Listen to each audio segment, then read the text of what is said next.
I think we're live. So, Oh welcome yeah, we to are. the next episode of Let's Talk Lore with yours truly, Spencer Krause, aka Dungeon Doomhan, and my dear friend Chris, aka Zen Zen flavor Flavor, or just Chris. I'm okay with or just just Chris. Chris. Stag, Stag, Seth if you will. Hartley, Yeah, actually, my good Rena, friend Stag. Lone Star. My heart goes out to Wilbur. We almost had another death last time, so you'll have to come up with new names. But as I was asking you earlier today, what you wanted to talk about, you came up with some good topics. And one of them, and I'm very interested to start this one off first this time. Instead of doing the lore talk first, that'll be the second portion of the show. Okay. I'd love to talk about what you had brought up, which was the role play and player engagement. And what did you have to? What did you want to ask about? What did you want to talk about? So first, I wanted to tell you something that I took from you when I DM'd.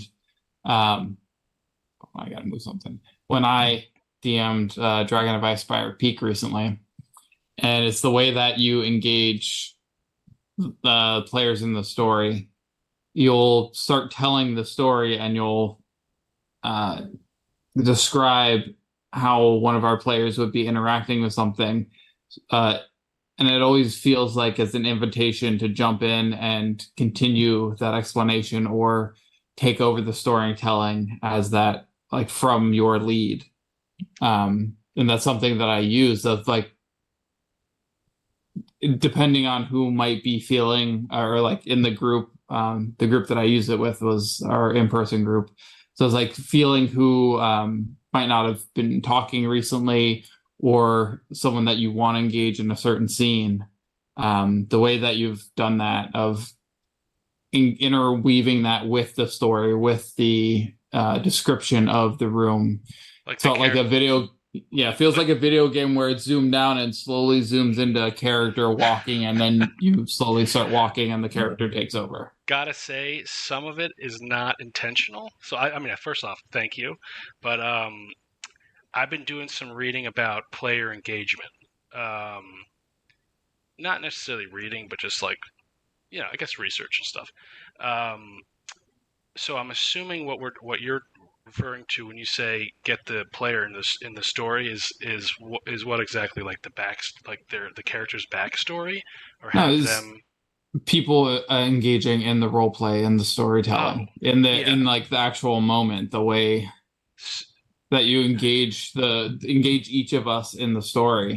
So Um, certain people have their own way. So some people don't like to role play. Some people like to role play but just use their own voice. I mhm. myself, I like to go to my stereotypical Scottish, or English accent with the dwarves. I'm working on the accents. Not gonna lie. Not everyone is a dwarf from Lord of the Rings, but for the most part they have been. And So it's funny. It's funny when I try to change the voice, it slowly regresses back to the dwarf. It's so funny, especially even that time dragon we talked about with the Mhm. cup. I think I at certain points last episode, I just whipped out my like English accent. I was like, ah. Damn, that was not what I meant to do. And then I grabbed the cup up. I was like, I mean, you know, um, but I guess so. When it comes to like player engagement, so I was reading and did some research on it, and there's different ways that people like to one play the game. There's different ways that people Mhm. like they like the role play. So I was when we set this up, I wanted to have like the characters immediately involved in the story. That's why when the characters had their background stories, I added just a little piece to it so that they could feel all together. So everyone had their dreams and whatever, and so on and so forth. So they felt like um, they could talk among the group about their dreams if they wanted to. Certain characters said, certain players said, my characters wouldn't necessarily tell the people that they're with their dreams, but eventually, as that Artemisian and certainly the Trivium portion of the story unfolded, I think you guys sort of someone would Sprock, aka Jake, doesn't roleplay as much. So hearing him communicate to you guys that he had a dream about a blue skull, and he's having like these weird blue skull powered feelings because it's all about the mind, was interesting to me because I felt like I hit a not necessarily a home run, maybe a double. But yeah, so like when you guys go into rooms and stuff, I was trying to figure out, or interacting with people, I was trying to throw in like, yeah, I have these like books that have random encounters and stuff, but like, can we make a random encounter out of from your backgrounds? So I try to like, with particularly with Jake in this Underdark realm, like, can I get him to break through that role play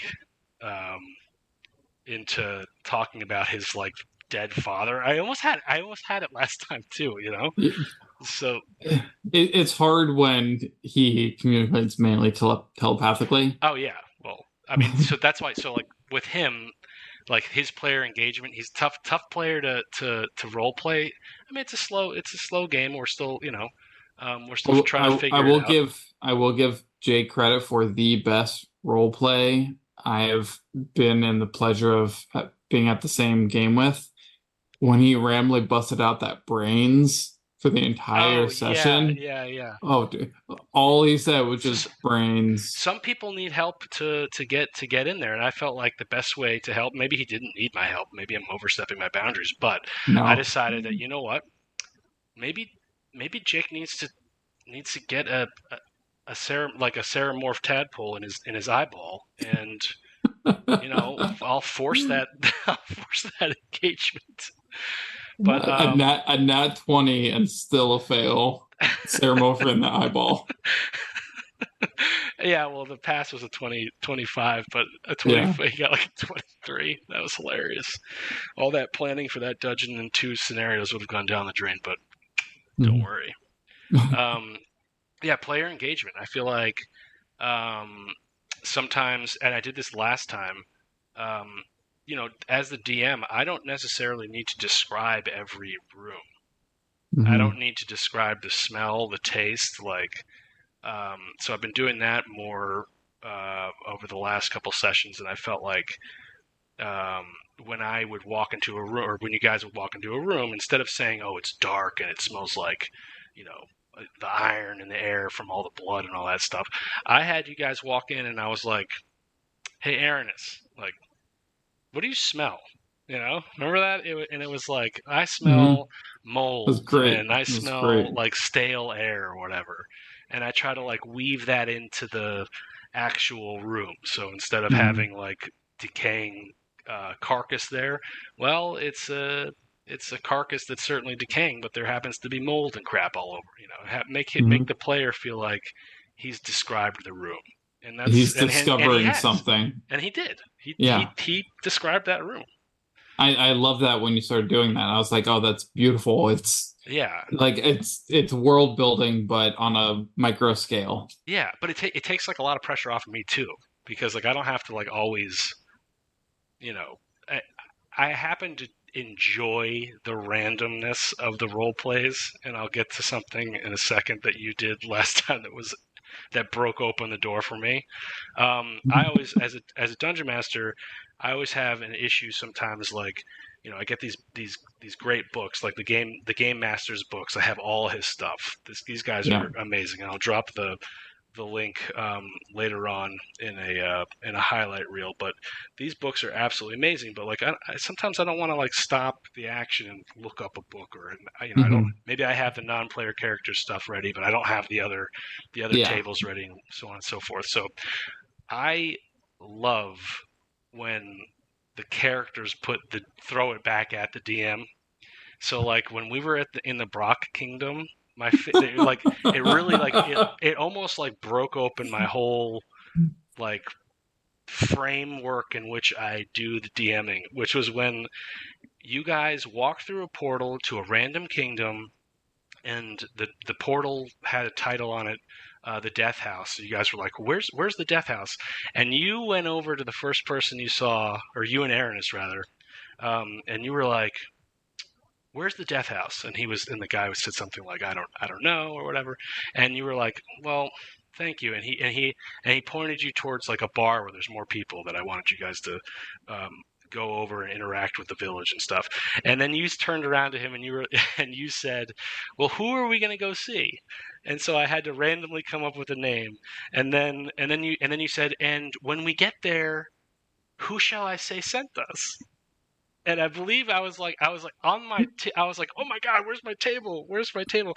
And so I was just like, you know what? Old Man Staff sounds like a good name. And you started laughing.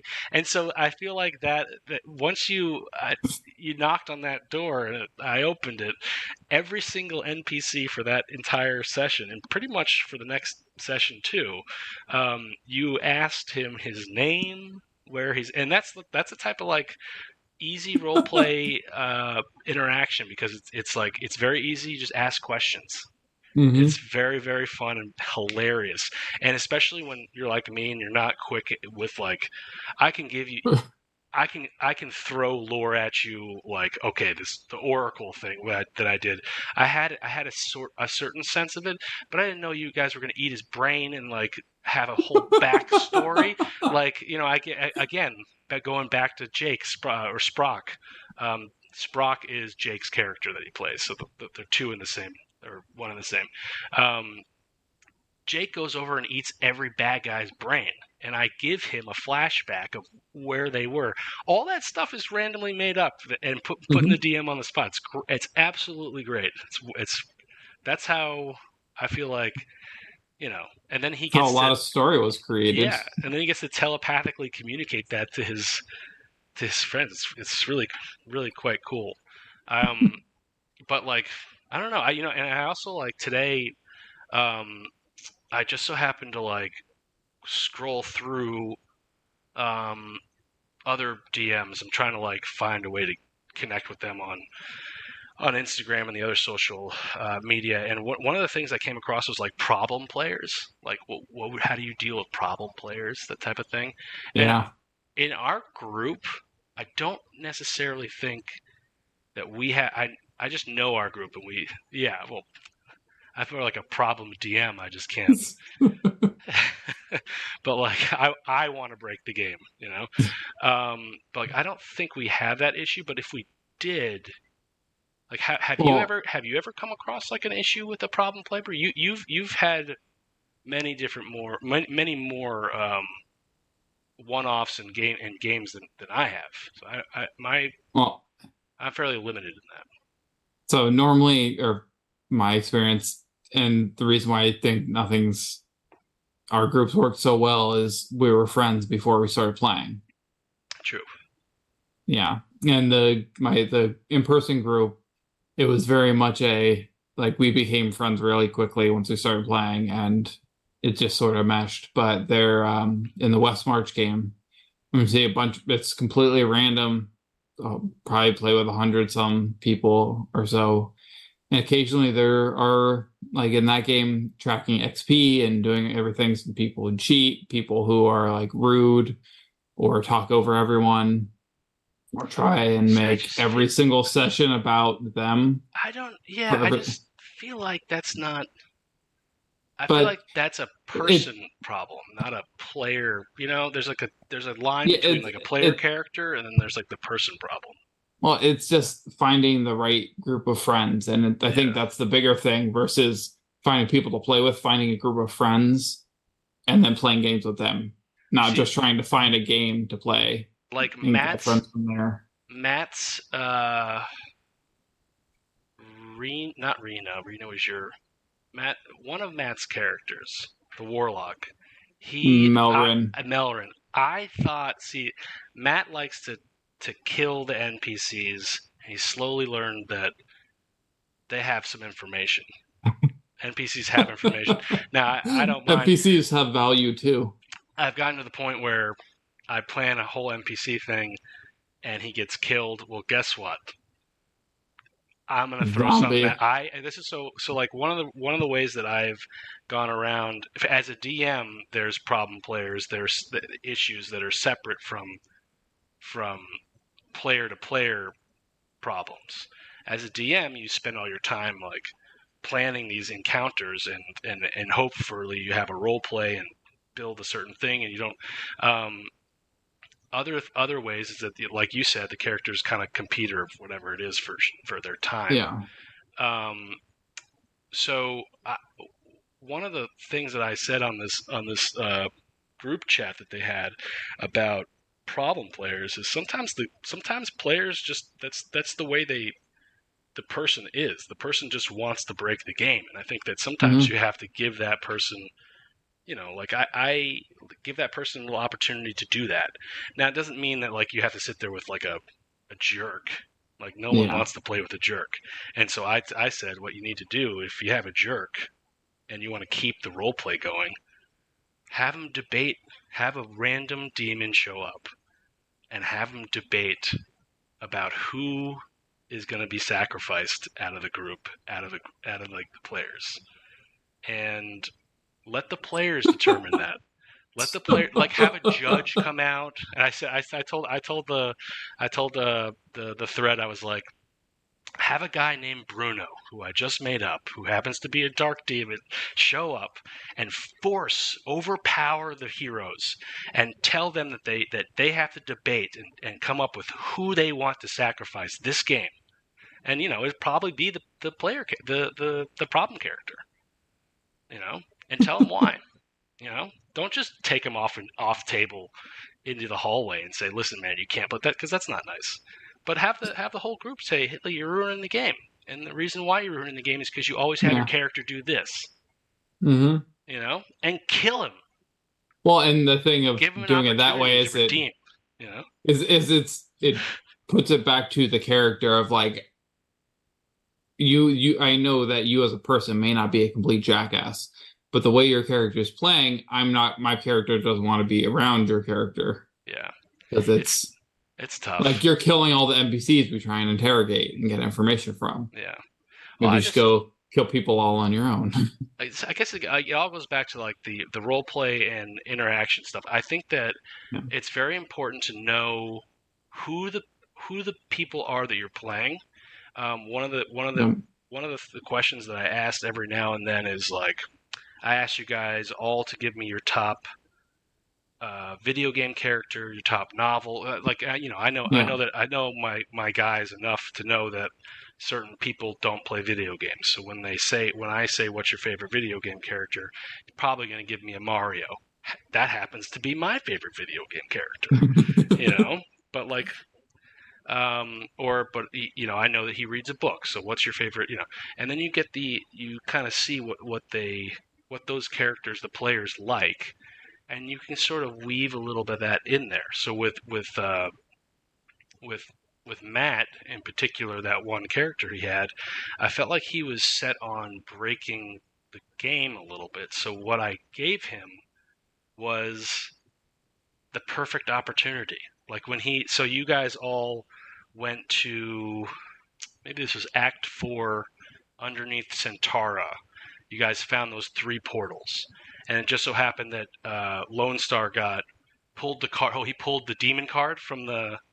No, those Lone Star, pulled the demon card. You guys went off to Pandemonium. You guys went off to like fight the demon, and it was because it was time. He was overwhelming. I told you every session he would get more and more powerful until you just had to face him.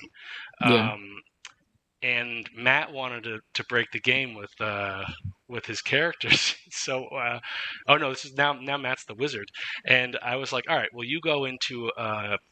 He wanted to go to a different portal, and he went to the future or the past, depending on what it was, and Mhm.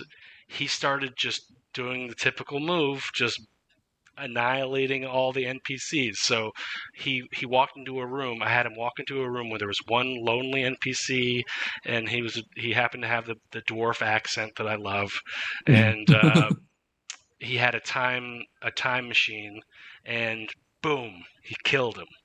You Yep. know, and then he didn't know how to get out of there, and then I had the time machine, shoot out another one of them, and it turned out to be that guy's son or that guy's father or whatever. It went over Or and over the and over. different.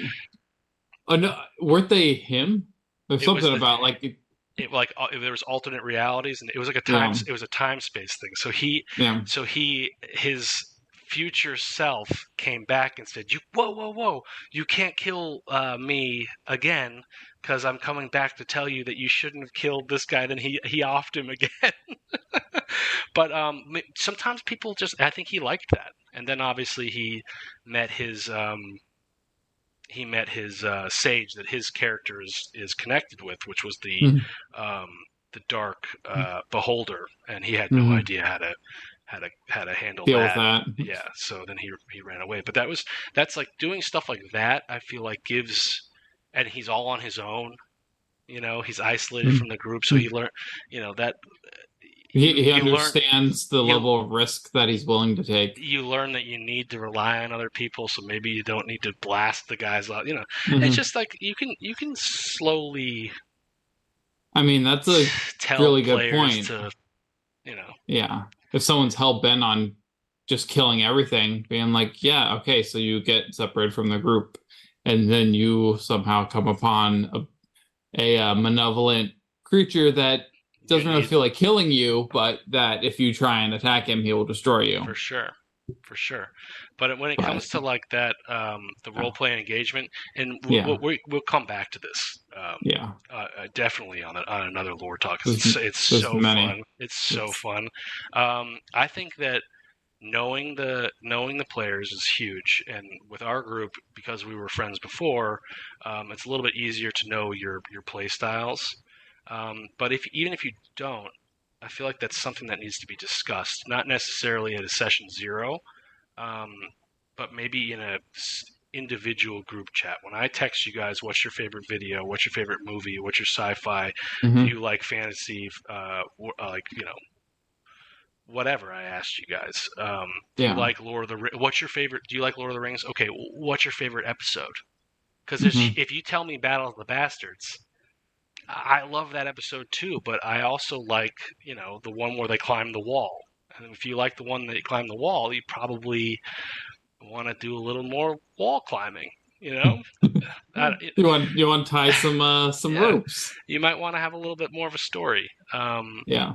So it's knowing your characters is huge, but also like not being as a DM relying on the players to world build with you is like Hmm. probably the best thing that we've Well, we've that's found. that's something that I realized like probably 15, 20 sessions in. I was like, well, yeah, I can world build too. Oh yeah, are you kidding me, I can dude? make up random shit and That then you whole have to throw it entire into it. so the viewers that That don't was just so know, you know, that was my entire goal with Lone Star is to world build the shit out of your world. viewers that don't know, and sadly, I don't think that there's documentation of it. You'll just have to wait for Act 3 and Act 4 to post on Instagram. But and I'll tell the story, I promise on that. But he pulled the demon card, and I didn't know what the demon card was. I didn't like. I wanted the deck of many things to just be like completely random for everyone, including myself. So I did not read. I did read like one or two of them, which was like 50,000 XP right then and there. But like I knew that one killed you, or there was like a void one or something. But the rest of them, I said, okay, I'm gonna leave it and have it be a complete surprise because I shouldn't have time to prepare for that. And Chris, aka Lone Star, pulls the demon card, and we decided that the demon would not face him right there, but slowly work his way into his mind and like cause him to like fail saves and punch his friends and so on and so forth until he realized that he was possessed, sort of, in that, and that whole entire episode, there were about 3 episodes that it really get involved in the storyline, in the main storyline of the whole campaign, was just because you pulled a card, which was amazing. I thought that was absolutely amazing. Well, kept getting worse and worse, and everyone else, like, you would text me, you're gonna fail to save, Or you're gonna text me the demon. They're like, make this roll. Oh, the demon's gonna make you do this. Yeah. And it was like random shit that I normally wouldn't do in combat. It's like, oh yeah, I'm just gonna punch my friend in the face after I healed him and knock him out again. I'll drop when we come to it again, viewers. I'll drop all the demon stats and how we played it. It was really cool. It was like every next session, I would, as a DM, I would control a little bit. I wouldn't control, but I would alter the roles a little bit. Or I would say, okay, Chris, like, it's been 5 sessions now or 10 sessions now. I think you're going to have to, like, just randomly knock one of your guys prone as much as you can. And, like, but it was funny. It was funny when that happened. The other players didn't connect the dots that was happening. So with that perspective, I might have failed the setup of the encounter. But I think it was the dynamic of the way that came out is because I kept it so hidden, and it was good. Aranis and Sprock like trusted him for some odd reason, and it was Melrin. I think it was still Melrin at the time. Maybe not. Maybe it was one of his other characters. He was there, and he was the one. I think it was Melrin. He was the one that didn't trust me after I knocked someone out, and he was like, "I'm gonna kill you." I'm like, "I don't remember what just happened." Yes, I remember that. And then that's when else, and Melrin and then like, everyone's like, "All right, we need to have a huddle here." Yeah, and they're like, "We need to have a huddle." Chris, you go over there and investigate the corner of the room over there. We're gonna have a quick huddle over here with you. And then they're like, "Okay, let's go kill this demon because we can't have you doing this shit again." So I think the takeaway from role play, and you add something if I've is it's a two-way street. So DMs don't have to try to force. Yes, you go into a bar and the bar's crowded. I haven't named everyone. I'll tell you right now, I got a full-time job. Even if I didn't have a full-time job, I wouldn't have time to name everyone and come with backstories and stuff. It's fun to do it on the fly, but you should have a general structure. And then players, just throw the DM random. It makes the DM feel like they're more of a player when they get thrown in. Like, I say, you walk into a room, I say, Chris or Lone Star, tell me what the room smells like. You throw it right back at me when you go over to an NPC and say, where are you from? Like, what do you do for your time off, sir? Like, why are you so, like, in Brockville where everyone just happened to be an old, gross man? Like, where are the chicks? Like, that was a question never asked, by the way, till the very end, I thought. Turns out they were some sort of succubus type, but inverse succubus. Well, we're definitely going to circle back to the Brock area, because how Lone Star handled that Brock area is one of my happier moments. Oh yeah, in any D&D game. Speaking of the Brock, that episode is being dropped on Sunday, so you can see if you're watching this. Yeah, it's great. It's glorious. You can see the full what I'm talking about. The two-way street with roleplay and encounters with DMs. Watch on Sunday the Brock. It's long, just cut through until we're role playing. It's hilarious. It's particularly the bar area and also the you fight a shadow creature, but just skip the shadow creature part and get to the town square. That's hilarious. It's I have great. such bad names for people. And Oh, yeah, the memories. One other thing I'll add is for player engagement, it's like what you said, getting to know your players as a yes, DM. If you're wanting to engage them, know their hobbies, their interests, what they like. Like I know you love Zelda, so like Zelda type puzzles would draw you right in. yeah. So that is definitely a great And not everything has to benefit that be. you did. Yeah, not everything when it comes to that type of thing, not everything has to be random. So like when Yeah. I had the six skulls and I was like, well, Chris is sort of like this, yoga guru down in Florida. Like I feel like he has quite a green skull vibe to him, more so than you know Jake, who I think enjoys the mind stuff. And Hmm. I know Matt likes the reality thing, even though Yeah. I don't think he knows what his skull does yet, but Nope. we'll figure that out. So that'll I think that concludes our first discussion of role play and player engagement and lore Yeah. talk. Yeah. So Yeah.